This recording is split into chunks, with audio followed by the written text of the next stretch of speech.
Бүгүн Чолпон Ата шаарында Ранзе Silk Road эл аралык марафону старт алды. Ага 22 өлкөдөн келген 3000дей жөө өкүлү катышууда. Марафонду министрлер кабинетинин төрагасы Акылбек Жапаров ачып, Борбор Азиядагы эл аралык даражадагы марафон Ысык көлдө өтүп жатканын белгиледи.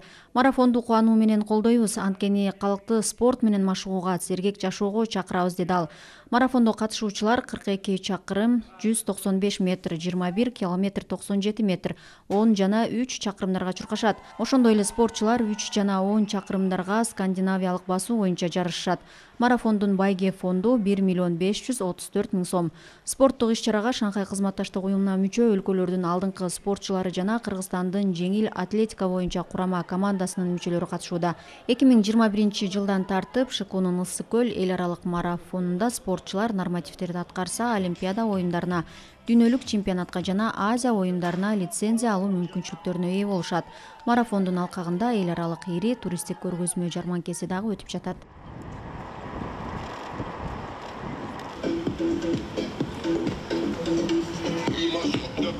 Спорт аркылуу алыскы, жакынкы өлкөлөрдөн спортчуларды жана туристтерди чакыруу.